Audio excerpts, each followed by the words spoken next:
Hey, this is Troy again, the host of your favorite technology podcast, What the Tech. Now, today we'll be talking to a technology founder with a message for young entrepreneurs looking to make their way in this world. My guest today is teaching young entrepreneurs how to set realistic goals and expectations while also aiming high with practical steps that actually lead to success. His mission is to empower the next generation of entrepreneurs with the tools and the mindset they need to succeed. Now, I'm excited to have him on the show today, so buckle up, Buttercup. You won't want to miss this one.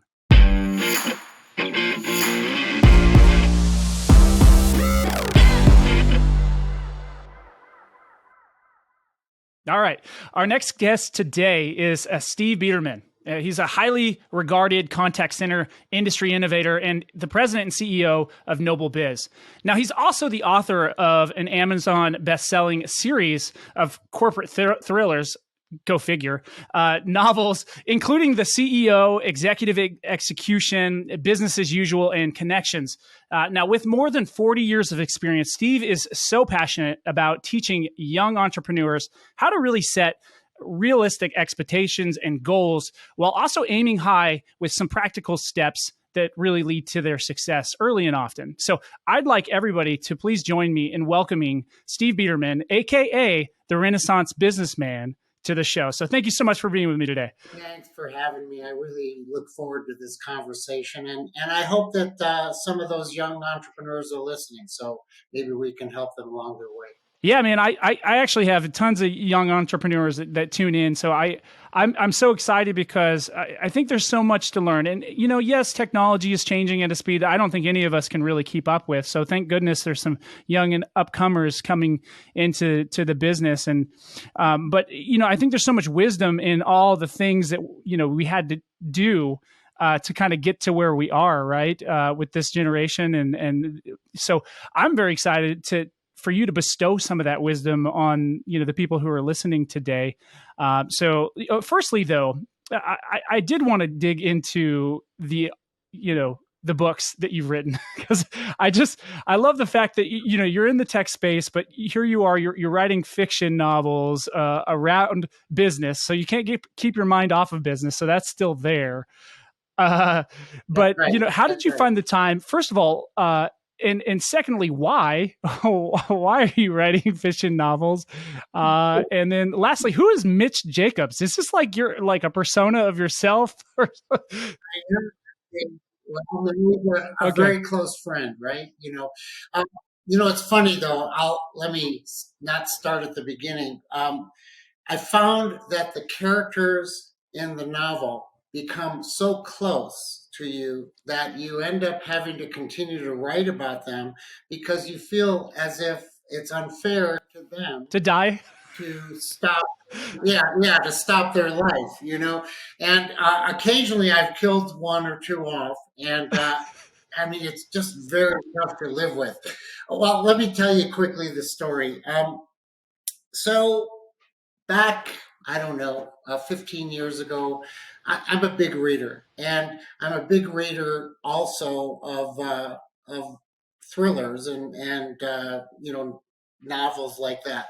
I had a particular writer, Stephen Frey, that wrote corporate thrillers, and I loved it, you know, and it was always a nice kind of, I don't know, change. And I suppose our lives in business sometimes can be less than heroic, that it was always nice to read a book and kind of say, oh, maybe I have a little of that in me. And anyway, he came out with his new book, and I actually went to a bookstore in those days to pick up a book, his book, got it, came back, opened it up to read, and without recognizing it, when I bought it, he changed his genre.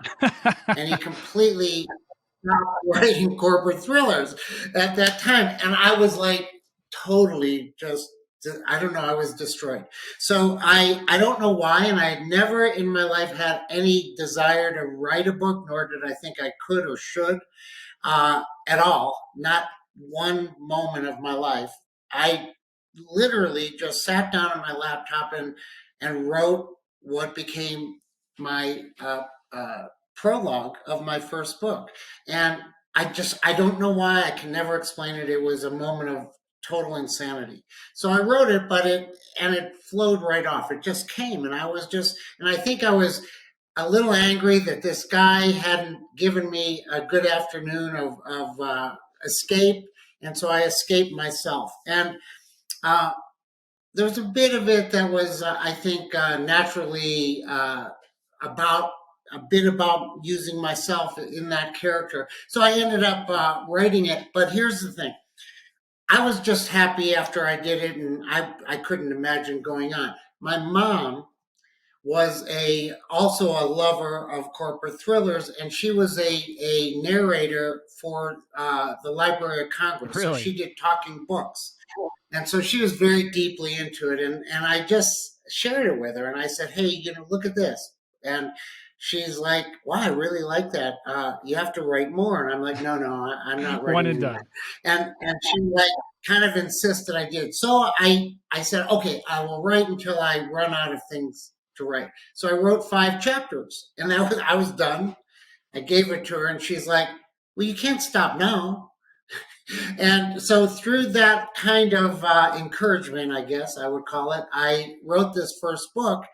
I was completely happy with one book. Never again. She said, well, you're going to get it published, right? And I'm like, no. I mean, I don't even know how to write a book. It's my version of a Right. book. And come on, no, let's not. And nonetheless, again, she convinced me to do something that I agreed to do for 3 weeks. Every night I would send out uh, five of these manuscripts to different online publishers. And and then I said, I'll be done after 3 weeks. So I did it. I'm disciplined that way. So I did what I said. I stopped it. And maybe, I don't know, a month or two, couple months later, I got a couple offers from publishers. And I was like, Say what? what? Why would they do that? Yeah. And so one thing led to another. And then the first book became a bestseller, I think, on a lark, because Barnes and Noble had an online site, and like Amazon did and does, and I don't know why it was, but when they introduced the book, it hit their front page, and I don't think that always happens, and there's no reason it should have happened for me. And I think people liked the title, The CEO, and I think for some reason the artwork caught, because there's no other reason that somebody would Yeah. buy that book. They didn't know me, they didn't know anything. They saw the CEO and they saw this, and it was on the front page. And like within hours, it just jumped right up to like 14, and then it kept moving up. And once it started moving up, it kept moving up more. And I said to the publisher, how does this happen? And they said, it's just the throw of and so as it happened, I continued to write, and I love my characters, and I love. It's a way too that I can not only live for the thrill of these people, but I get to write a little bit about my approach and philosophy in Right. business, and so it kind of covers all areas. But it's certainly, I am certainly no, Hemingway. I will tell you that. Well, you know what? I don't think you have to be, but that's a fantastic story. An accidental author. With a little encouragement from mom, right? Yeah, right, exactly, exactly. Well, it's fun, and today I'm writing a nonfiction called "Lessons I've Learned in No Particular Order," which is, I believe, how all entrepreneurs Right. learn, and in no particular order. And I think that's really important to me. I mean, the other book is certainly has fun attached. This has something that I hope I can share with other people, because when I was coming up, I really didn't have many mentors, and I had some that I assigned as my mentors, but they didn't know it. I'm going to follow you as long as that it makes sense for me. Yeah, yeah, that's right, right, exactly.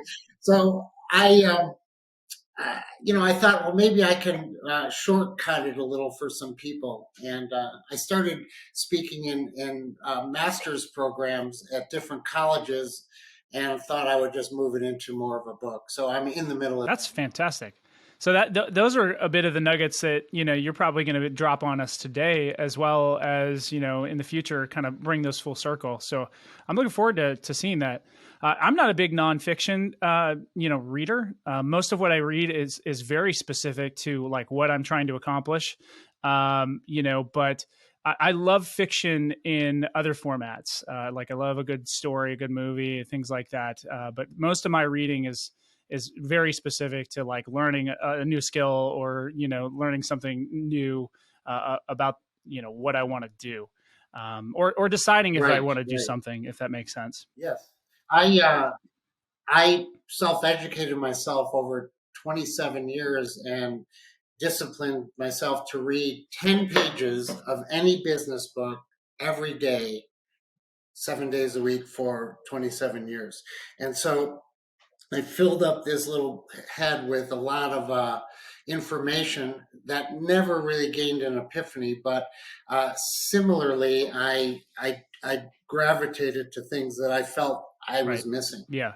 That's kind of how most entrepreneurs do it. Like, I don't feel like the school system today is set up the way that world actually works. And that's unfortunate. Not that the education system is all bad, because that would be wrong as well. I think you need all the things that they teach, but I think that there should be some more practical, like real world examples of like, look, you can bring all the ideas you want, but like without execution is an example, like they don't mean anything, right? That's right. That's right.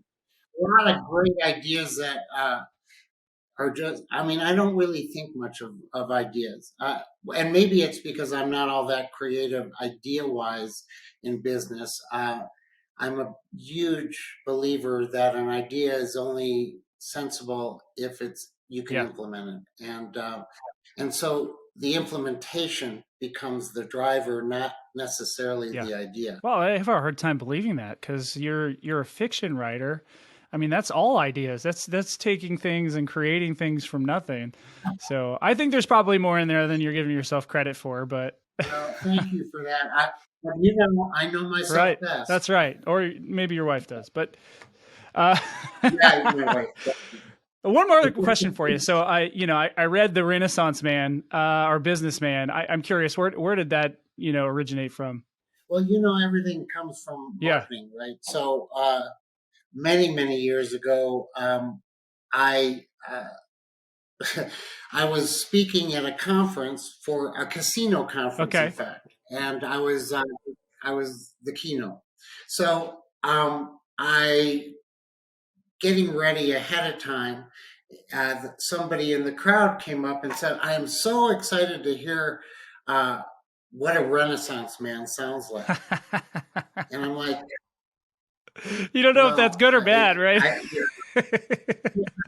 didn't even know what to say. It's a casino, so I'm thinking they just had too much to Right. drink or something. But so I just put it away, and did my thing. And afterwards, I was in my hotel room and I saw the uh, blurb on it on me speaking, and I had never really read it, so I read it, and it said Renaissance Man, and we had a new marketing director at the time, and I said, "Dee, what is this Renaissance Man?" And she said, "Right, isn't it? I think of you as a Renaissance Man." And I said, I, I, I don't know what it means. I really don't know. And she said, "Well, that's you. Look in the mirror, and you do a lot of different things, and you've had life's, you know."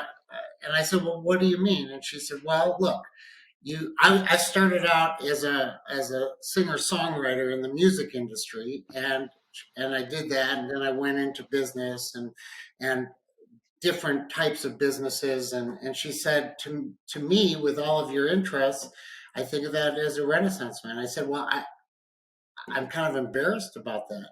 But what's crazy is I don't know why it sticks. So I don't think it's true, but it does stick. Yeah, well, I love that story, and everything has a story. I had a friend on, and he was telling me this story, and I won't get too far into it, but it was about they went off as friends, his guy's trip or whatever, and he was talking. Two of his friends were talking about this situation where they had like a glass bowl with a frog in it on the countertop, and they were trying to get one of their friends who usually is a little more daring to do something, and they were like, just drink some of the water, the frog water. Yeah. Oh, And they like were trying to put money on this and get him to do it for like $100 or something like that. And push comes to shove, and Glenn goes up there, and he just like starts chugging the frog water. And I'd asked him a question, so like now he's the frog water guy in my book. You know? yeah, right. And if you were interviewing him, you'd introduce Yeah, him exactly, now. Mr. Frogwater.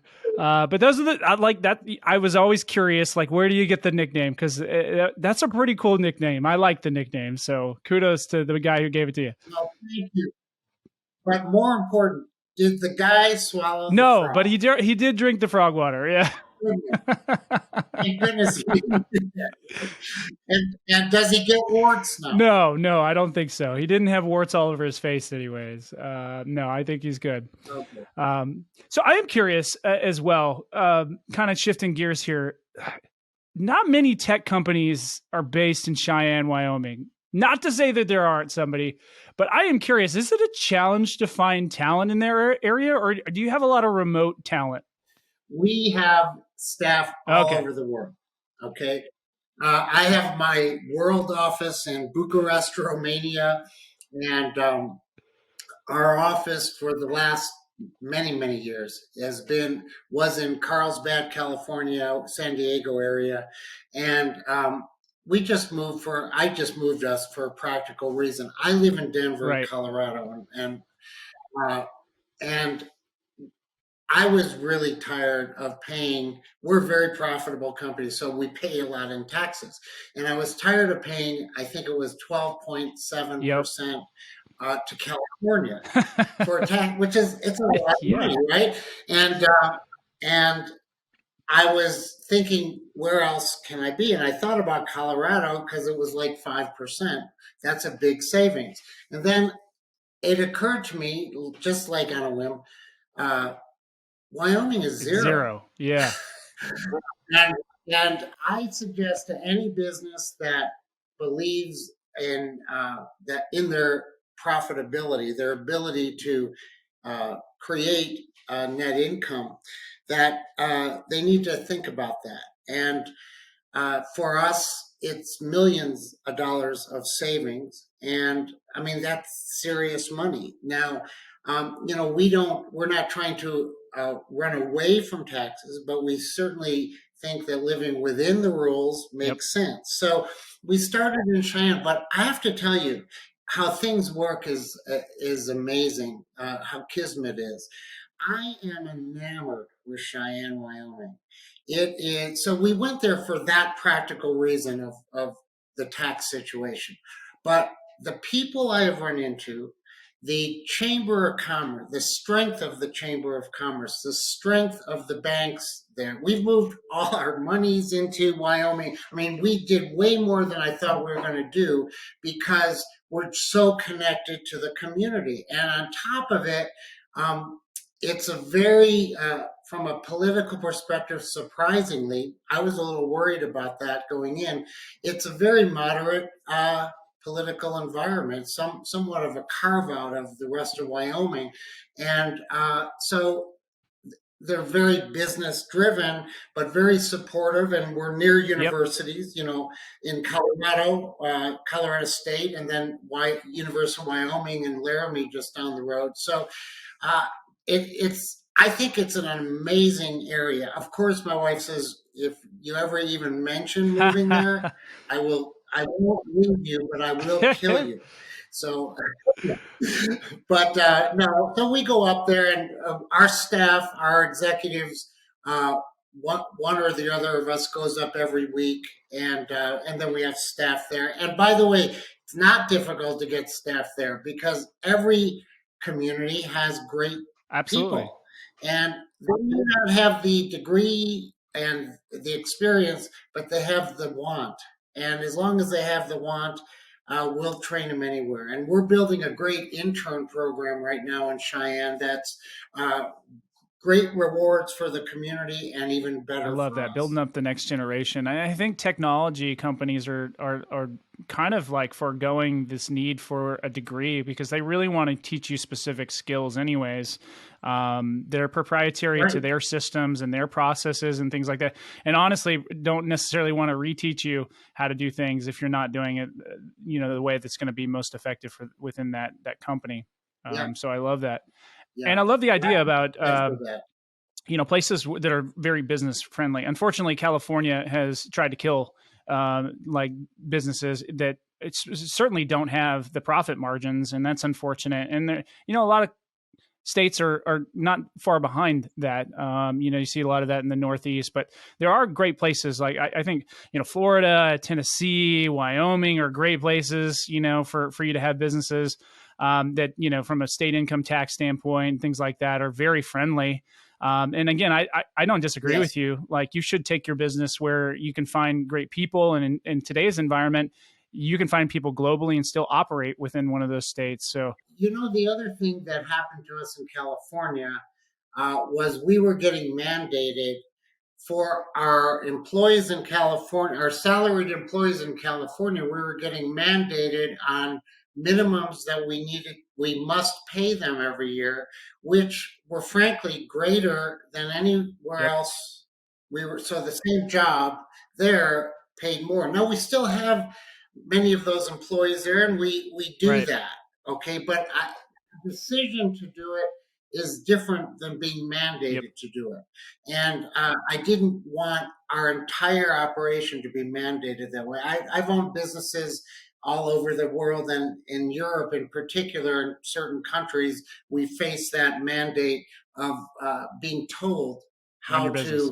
how to Yeah. manage our people. And frankly, I think that um, the a government or an entity should be happy that you're creating jobs and that you're creating a natural relevance to their community and not also believe that they know best how to run our Yeah. company. Yeah. Couldn't agree more with that. I think it's, great advice for a state that I'm actually from. I'm originally from California. I moved out west, closer to. Sorry, I moved east to Denver. I lived in Denver for 15 years, which I love. My family's Yeah. there, but again, Denver feels like in some ways it's turning into California with some of the ways that they're doing things and the taxation and the cost of living had jumped up crazy in just the last few. Yeah, It's crazy.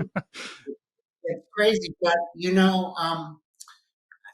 maybe it'll happen in Cheyenne sure. too. And you can't run You can't. forever, I guess. But you have to, in a business, be able to match. There's a lot of pieces that you have to match, and you should never take anything for granted. And your cost, your recruiting, and what that really means is don't judge. In other words, don't have a preconceived notion. Frankly, if I politically was looking at where I wanted, it wouldn't have been Wyoming.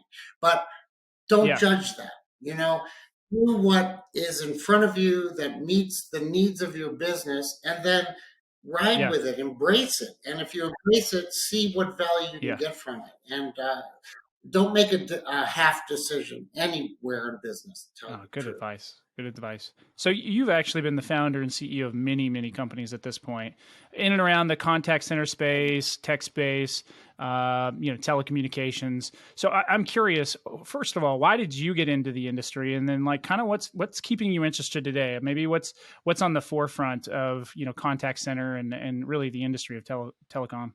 Well, I worked my way up from just hard work when I moved to Colorado, which was back in the late 70s, early 80s. And in doing that, I just needed a job. And because I had left school before I had graduated college, I felt like I didn't really know what I Yeah. knew or how to do what anything. But and so when I got to Colorado, I had just different jobs. I was working in a deli at night, cleaning it and making sub sandwiches at another place and pizzas and just miscellaneous jobs. And I met my wife, who is well educated and terrific and someone that I looked up to. And I really wanted to marry her at a point in time, and I asked her to marry me, and she said, I can't.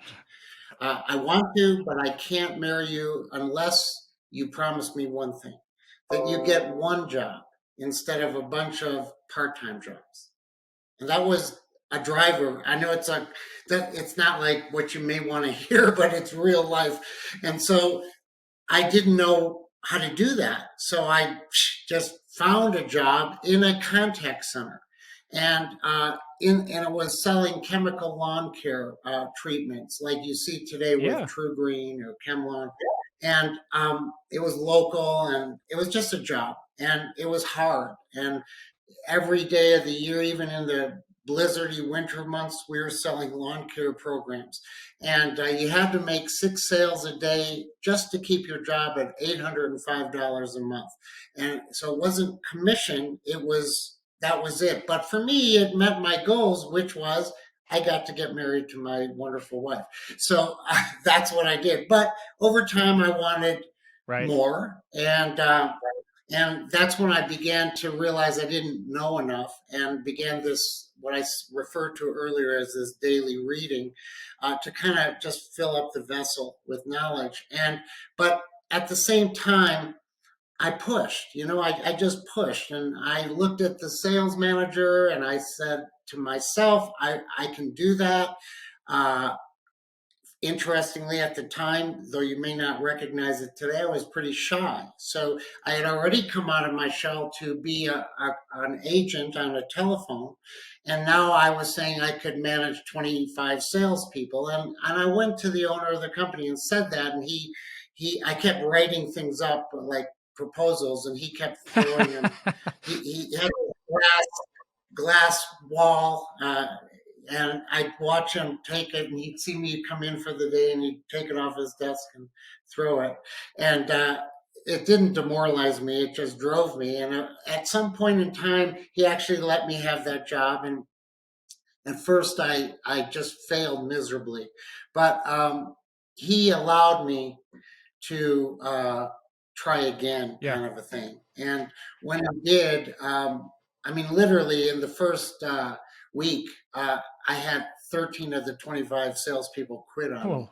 So, yeah, I mean, and you did that, you Yeah. own that, and I didn't. I hardly know anybody. Well, I didn't put you in here to destroy my business, but he kept with me, and I began to watch him, and he is somebody that became a mentor, and I learned to do what I was asked to do, and then to find ways to improve upon it. So over time, I became successful at that. Started my own business in that industry, sold that after a few years. And realized that politically it was important to be a part of industry associations, and kind of moved up into those different associations, and realized that if you're going to be in any vertical or any industry, invest the hell out of yourself in it.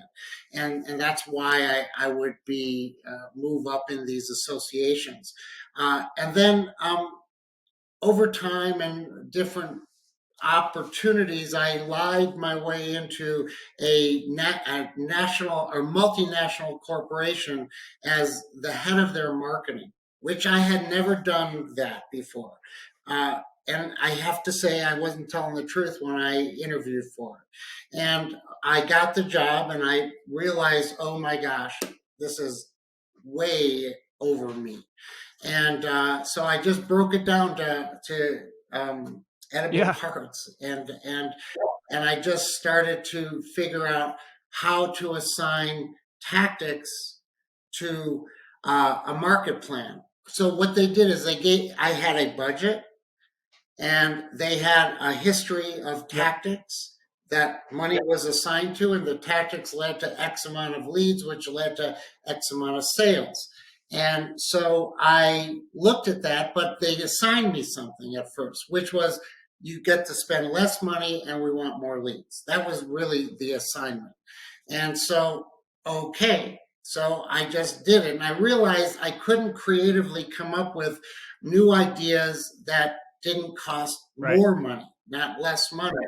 So this was in, again, back to the, this was 𝗔𝗯ance Corporation. So it was the chemical Yep. lawn care industry, which was the world's largest at that time. And I thought, you know what I can do is I can talk to all the people spraying the lawns, and I can ask them to knock on doors next to them when they do it, which none of the branch managers wanted to do in those days.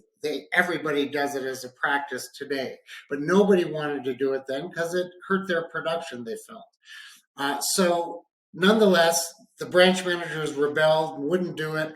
So I started to go to branches and go out with the guys doing it and do it instead of them to just prove to them and time it that you Yeah. could do this, and it began to work, and it turned into revenue, and I began to create what I call cashless marketing Yep. tactics. So you have cashful and cashless. And I needed to come up with cashless tactics. So I began to do that, and I had just a ton of success, just a ton of success. And over time, I ended up feeling that corporations kind of held me back, and I became a consultant. And every consultant, in my opinion, has to turn around something in a business. They're calling you on a Hmm. good day. Um, and and so I began uh, to learn the different operational sides of business and realize that how critical it was to holistically understand business, not just marketing, not just any single area, and the interconnection between them. And I just, again, I had a lot of success. And one day I had a guy that I had helped him build his business into multi-millions and sell it. He developed a call center dialer, on-premise dialer in those days, 1998. And it was just he and another guy, and they had developed this technology. And he came back to me and said, Steve, can you turn this into a business? I didn't know anything about it, but I loved the Yeah. guy. And so I said, sure, I'll do that. Yeah, let me do it. So we did it. And we've, over the first year, the product didn't work well, and there were all sorts of problems. And inevitably, we had 5 customers. But this guy and his partner left, and they said, we can't afford it anymore. We're quitting. And I said, you can't quit. These customers know, I mean, they're fully dependent on you. If you leave, you could kill 5 Yeah. call centers. And it's like, yeah, well, we're not doing it. We're not going to spend the money. And I said, you just can't do that. And I talked to the developer, the single guy, his name was Nick. And I said, Nick, we can't let this happen. And so he said, well, what do you want to do? I said, well, we have to keep supporting these customers. I don't know what else. And they weren't paying any money. They'd already bought the system. And so I said, Nick and I will keep doing this. And they said, well, only if you take on our bills and our debt. And I didn't know what that meant at the time, so I took them on. It turned into $1.2 million of debt. We had no income coming in, and spent all of the money I had keeping us alive. But we felt that we were committed, or let's say hostage to our commitment to our clients, to make sure that they got the best out of what they purchased. And we knew we were the foundation of a contact center's communication. That's everything. And so one day, we'd sell a deal here and there just to pay 10% of what our bills were, and we'd put up if we'd make a sale or have a good day, we'd put up a piece of drywall in our office to uh, you know this was an empty area, and we slowly just kind of built our own office and got a few customers and began. And I realized that all that I had experienced in learning over and the success, I had a lot of success over the years, it didn't Right. apply. And I felt like I was like dumb, like I didn't get it. I didn't know what to do. And I didn't, but I knew I couldn't leave. I had to find a way to survive for our customers. And Nick felt the same way. And and I learned a lot from Nick because he was an ex-Marine, Marine of the Year, in fact. And he had that same, you just Right. can't quit. You just have to keep going. And it was very, very rough and very painful. And somewhere over time, we got more referrals because customers would say, you know, I don't even know if we love their software, but these boys are just caring about us like nobody else has ever cared about us. And it led to more and more and more. I mean, I literally remember a breakthrough for us where we were at a trade show that we barely could afford to go to, and we saw a customer. It was in the collections Yeah. industry, and he was so happy with us. We weren't getting anybody at the booth, and he brought over 12 different people to us to introduce to us because he just said, you got to meet these guys. And over the next, I think, 8 months, we sold every one of those 12 deals. Uh, and every one was based upon our straightforwardness, our that we would do whatever we needed to do for them, and at any cost, at any price, and that yes was what we were comfortable with, not Yep. no, and you know that built a company, and we built one of the world's fastest growing companies in call center tech in the world called Touchstar Software, and but it, I mean, it did. It's not from one day to the next, but it continued to happen, and inevitably we sold it off about 12 years later, and I've been a CEO in this industry ever since. Well, one venture into cyber technology, but other than that, you know, it's always been in call center technology. That was a pretty audacious thing that you did there. Like, I'll take it on, I'll do it. Honestly, whether you call it, I mean, you called it stupid, but look, when you are willing to put your mind to things, like, you can do amazing things, and to treat your customers like so much more than just a number. I mean, because at this point you had, nothing to gain by taking on these customers other than that you felt like it was the right thing to do because there were promises made that it sounds like your partners weren't willing to. But that's everything to Yeah. gain is your Yeah. integrity. You have to, somewhere along the line, I had to examine what did I Yep. believe in. And that's not, I don't know that I had stopped in my life, and most of us don't, to really lay out what do we believe in.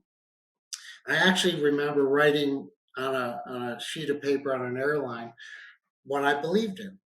And it was a lot of stuff, and I was surprised. Kind of like when I wrote my book, it came out easy. There was a lot of things I actually did believe in, which I didn't know, I didn't recognize before.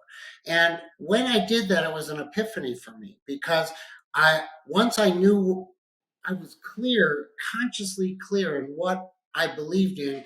I understood the line through it, which was my core values.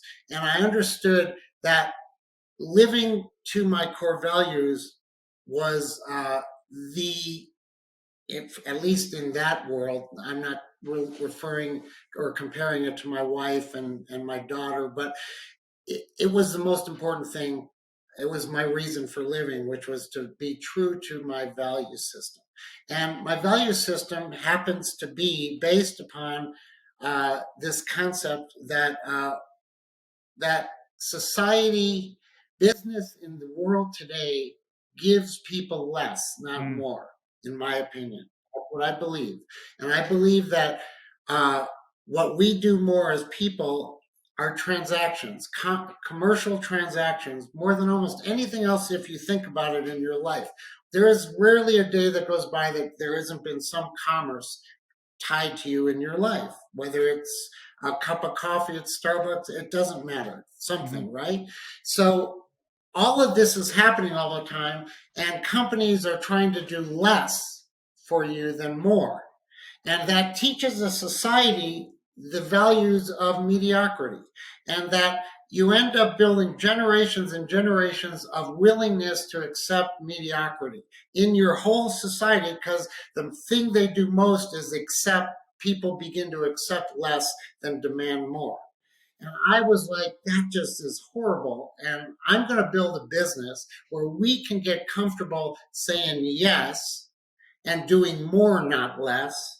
And we're going to build a company that works and makes money and is successful in spite of the fact that other businesses haven't created that Hmm. model.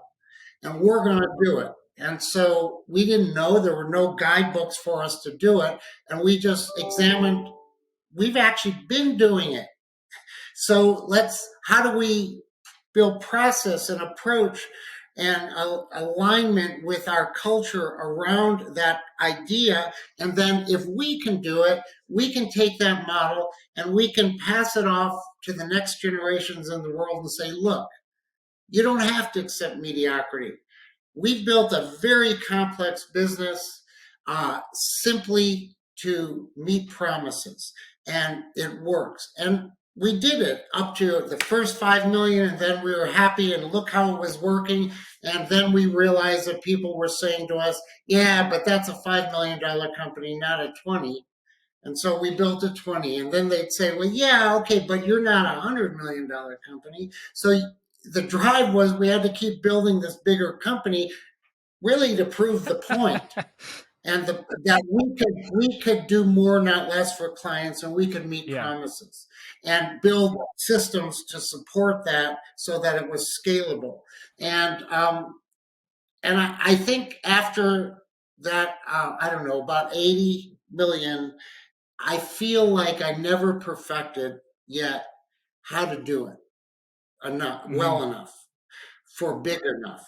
And I think that's today why I can't stop working, because I have to figure it out.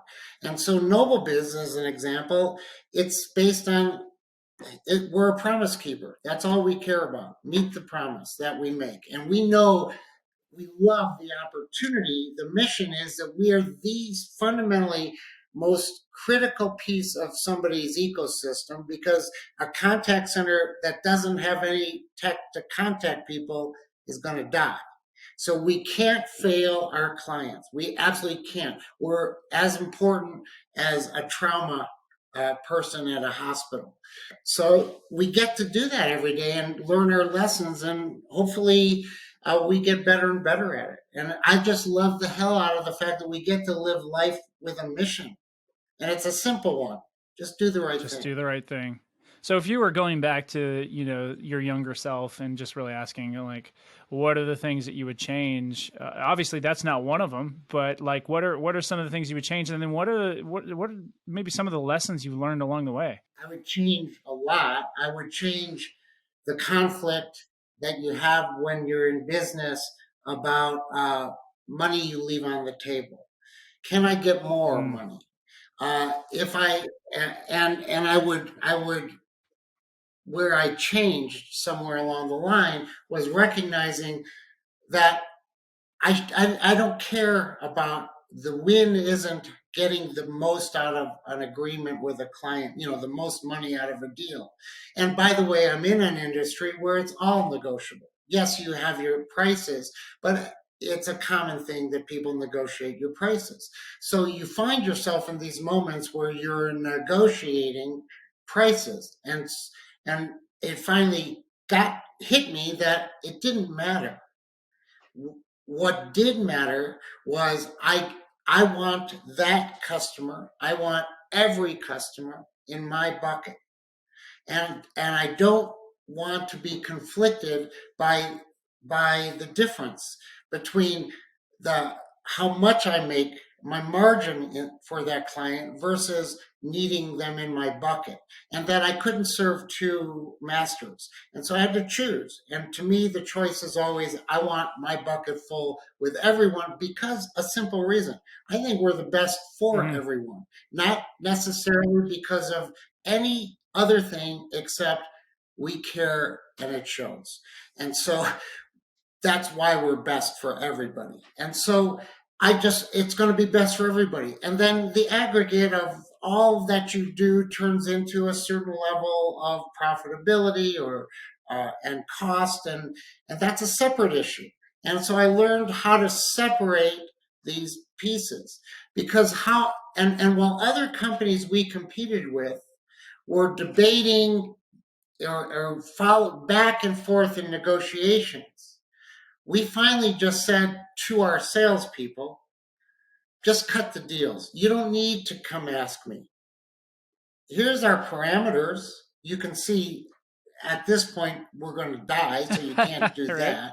But other than that, go cut Yep. the deals, okay?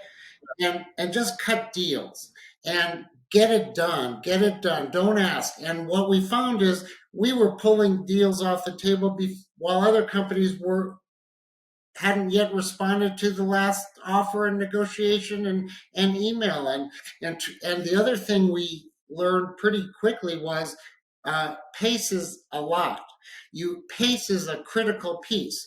So every day we want to be the best, and we need to show you. So if I'm talking to you at 7 at night, and we've talked and we now have an agreement that the next step we're going to do is something, whatever the next step is in a complex sale, then before we stop our day, we're going to put that whole piece together. And when you wake up in the morning and you open up your laptop, our follow through is already there, so that every morning you see that we have been on point and that the clock doesn't stop us, our personal lives don't stop us from serving you, and you begin to build a culture around that. But you can't speak about a culture first. You have to do the Mhm. work, and people recognize the culture, and then just ask your people, so what's the culture that you're seeing here? And everybody Yeah. sees it. They'll say you're relentless. They'll criticize it too. I don't want to work till 9 o'clock at night, but I don't know. I didn't get a customer who I said we'll do everything for you until 7, but not after that. Right. No, I got a customer that said I'm going to do everything for you all the time, and that's how I got my Yeah, customers. And those are some of the things that made I us think that's kind of successful. bygone in some ways. So, like, and not to press on, some of the good things that have come from the wellness, but I do think that now more than ever, people, um, it's called work for a reason. People don't necessarily want to work like that. Don't necessarily want to put, their clients and the promises that they make, whatever those promises are, like, first. And it's hard because you want to balance that. I think it's important that you spend time with your family. It's important that you do things that are good for your health, mental and physical, and all those things. But I do think that there's something to be said for fulfilling those promises that you have, and work ethic. Well, look, you have to build an organization that's Right. scalable to that, right? So you can't say to everybody it's a 20-hour day to everybody. But so what that really means to a company is I got to spend more money. I've got to hire 1.5 people versus Right. one, or two versus one, to support the concept. So you So you're so not you burning you people out, have to. but yeah. It isn't. You're not trying to burn people out. You're trying to meet your promises, and guess what? You have to invest in your Right. promises, and that means invest in your workforce, invest in your infrastructure, and then maybe the only way you get to make your margins and have a good EBITDA is to get more and to get all those deals in Right. your bucket, Yeah. right? But then that's what you do. But that being said, there are times that you must have your people recognize that promise keeping does mean sacrifice. And if that isn't for you, it's absolutely okay, but it's not okay to be here and it not be for you.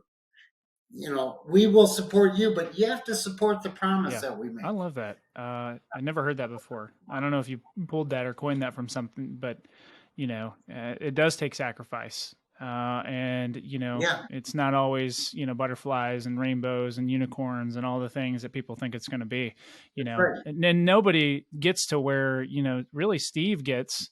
Uh, and all the success you had without some grit and some hard work. I mean, like I said, it's called work for a reason.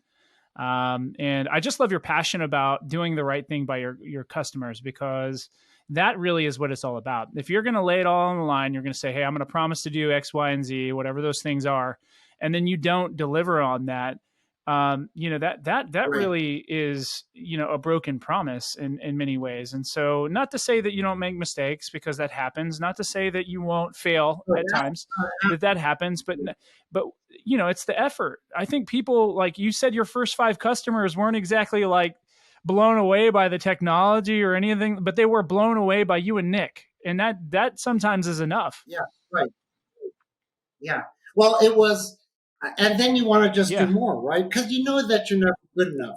There isn't any day that I feel good enough, right? And I hope all people feel that there's always more I can do, and it doesn't mean I need to be down on myself, but I do want more. I want, I don't know, energy is a lot. We only get this life here. Let's just do the heck out of it. give it give it your everything, right? So what would you Yeah. say to like rising? Because I told you that there was going to be a kind of 3 do's and a don't in this. What would you say to like a rising entrepreneur, technology or otherwise? Which I know younger people are a passion for you. Mentors are something that are few and far between. So if you were mentoring a young entrepreneur, what are 3 things you'd say? Hey, look, if you want to be successful, do this. And hey, by the way, stop doing this because that's not helping you. Well, one that comes to mind is don't give your stock away. Um, Entrepreneurs always are looking for money. And in looking for money, they think what they have available to them to trade is stock in their company. And they actually do it in clumps. So it's like, I'll give you 10%. I'll give you 40%. As long as I own 50%, Yeah. we're good. And that entire concept, it makes no sense if you actually think about it, because what you're saying is the thing I value the most, which is my business, I'm going to give it away. And it's like, really, why would you do that? Now the other thing that happens in that is that you're giving your choices away. You're So all of a sudden I can't make my choices. That I can't run a business that believes in promise keeping at any cost. If I have a partner and a shareholder and a family member that gave me money that needs it back, or anybody else, I can't do it if they're looking over my shoulder, or if I think they're looking over my shoulder. So what I'm saying is, if you're going to be an entrepreneur, you have a business idea and you go find your own money, borrow it if you got to, but don't trade what you have to bring in partners. I know that partners sound like it's a good mind share. I don't buy it. I can have employees that I've made a commitment to in a wide range of ways, but where I still get to make the final decision. And honestly, I think it's a huge piece that's overlooked in business. And I think I there's a business I just was going to buy Mm-hmm. last year, and I love the business. I love it to this day. I love this business and the model, but they've got 40 different investors, and about a third of them are family and people they're committed to, and they just can't stop figuring out how to service them. And this great business model will never be successful ever because of those investors. Because The right thing to do is go to that group of investors and say, look, everybody, you got to back away. I'm carving you out for 3 years while I go do my business. But then you say to that owner, okay, do that. And he says, yeah, that would change everything. Okay, do it. Well, yeah, but I can't do it for these 8 people because they're too needy or too important or too something. And the next thing you know, people outside of your business that you went and got, it isn't their fault, it's you went and got them because you thought you Hmm. needed them, are impacting how you make proper decisions in your business. And it just forces businesses to generally fail. And then the other thing is this, a business has to, I believe, a business has to be successful on creating revenue and their own profitability. And they can't continue to survive in Hmm. debt. And it doesn't mean that you can't have debt. We all carry some debt, but all debt has to be serviceable and it can't be based on hope. It has to be based on a rational formula. And what that means in a real world is that I know I have a business that can become famous, but it's going to be incremental growth to get there. It's not going to be overnight. And don't ever convince yourself that, yeah, but if I don't do it this year, everybody else will be there next year and I can't do it. Because the best businesses aren't the ones with the best new Right. stuff or cutting edge stuff. The best businesses are the ones that know how to repeat and sustain and over and over at an affordable rate and learn how to live within your affordability from day one. I made a mistake. I told you when I took on a business, Touchstar, and day one I had 1.2 million in debt. And that debt was the single thing that almost destroyed what became a world-class business. And it only didn't destroy it out of plain luck. And the truth of the matter is, that debt was the problem. And people wear rose-colored glasses, and you can't do it. And then they look at people that are famous, Steve Jobs or Bill Gates or Buffett or who knows who, and think, yeah, but look at them. They look like normal people. They did it. And you have to stop thinking like that. Those are lottery Hmm. wins. Okay. I can see there's lots of people that have won the lottery, but most people never win the lottery. And realize that you're part of most Yeah. people, not not the small group of people. And you have to live, not, you're not going to win the lottery. I can't think of a thing I've done ever to this day in business, not one thing that came easy. I can't think of one miracle. I can't think of one sale that changed my life singularly. A whale that now I became amazing. Everything is incremental, and you better understand that and be happy with it, because if you're just building a business to exit, frankly, I don't know that model. And it's not a business I want to go buy. If you build a business to exit, it's going to be missing too many things for me to want to go Yeah. monetize anyway. Yeah. Because it was probably built on too much, fluff and excitement and, and outside money and all these things where, it's not sustainable. I love your mindset. I love Right. the business model that you have, to kind of finalize things here and kind of bring it home. You said so much that I think really impacted me, but the one thing that I really love is that it was all about doing the right thing. It was about having integrity. Yeah. And I think if you do those things, you can have success in really any industry, because you're not going to have all the answers when you start, right? Um, Right. but if Right. you do all the right things consistently, then, the right answers Yeah. come. Yeah, they do come, and they're painful. They're hard.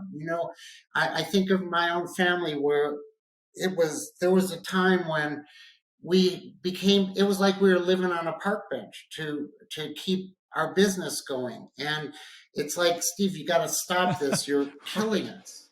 And it's like, I know, but I'm a hostage to that commitment, and I can't walk away because it's the big C. It's a commitment. A commitment means I can't walk away. There are no other options. I am in it. That's it. A committed. It's a commitment, and you have to say to your family, and you knew that going in, and you have to accept that. The other thing is that winning isn't the point. Living responsibly day in and day out, and it will take you somewhere over time, is the Yeah. point. And that's the thing that should give you great value. And listen, I know a lot of people are striving for the big one, and I know a lot of people that have quickly made a lot of money. But I will live and die by saying those are Yep. lottery wins. And I don't know how you plan for a lottery Yeah. win. You can't plan for that. And I've seen it too. I haven't been so fortunate to have the big lottery wins either. It's just been kind of consistency and doing the right thing. And, nobody's perfect. I've made a lot of mistakes too. So I love the fact that, like there's no pretty way to the top of the mountain. You just got to put one foot in front of the other and drudge your way up. Right.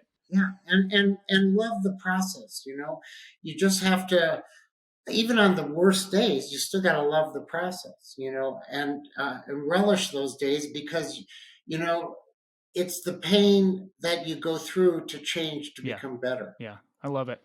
Well, if somebody was trying to connect with you, Steve, or hire you, chat with you, follow you, or even just annoy you, where would they find you? Well, anybody is welcome to annoy me, and I relish that. Certainly, LinkedIn. Steve Bederman, Bederman, or my email is steve.bederman at noblebiz.com, nobelbiz.com, and then certainly search engines and elsewhere. And the other thing is this: my mobile is always available, and it's at 720-301-5325. And feel like you can post that, that's fine too. The man is serious, folks. He just gave you his cell phone number. I love it. Love it. Well, I want to say thank you for coming on the show, man. I feel like I'm inspired. I almost want to just get after it after that conversation, because, that the way you did it means that anybody who is willing to do the hard things, it can do it. And I think that's more powerful than, look at how smart I am. Look at the degrees that I have. Look at, I have this big client, or I did this big thing, or whatever, because not everybody, first of all, can do that. And secondly, the formula that you've laid out, anybody who is willing to do the work can do it. And that's more inspirational to me personally. Yeah. Well, you're doing it right now. You're doing the work today, and that's it, right? And by the way, you're getting joy from it too, which is even an added thing. But remember the final lesson that I reserved till last, which is people with experience and conventions are really important to embrace and not abandon. There's always a sense in entrepreneurs that they're going to create a new way of doing something, and the old way is wrong. But something has sustained itself over many years, different ways in business. Whether you like the outcomes personally or not, they're there because they worked. So if you have to reinvent everything, you're leaving a lot of risk out there, and you want to minimize your risk. And that means embrace certain business conventions. Go with the experienced people that tell you things, even if it isn't exciting, and then build your excitement on something else other than that, because there's probably a million things you can be excited about in your business. Yeah. Hey, really sage advice. I appreciate that. All right. Yeah. And so make sure, if you like my man Steve's, as I did, make sure you boop the like button for him, and make sure you subscribe, and stay tuned for many more, episodes with founders like Steve that are passionate and have, so much to share with not only the younger generation, but people who've been doing it for a while, man. Like, there's no perfect way to do things, and always be taking in good information, whether it's 10 pages a day or it's listening to this podcast, What the Tech. So thanks for tuning in. And Steve, you were an awesome guest. Thanks for coming on the show, my man. I loved it. Thanks so much. You take care. Yeah.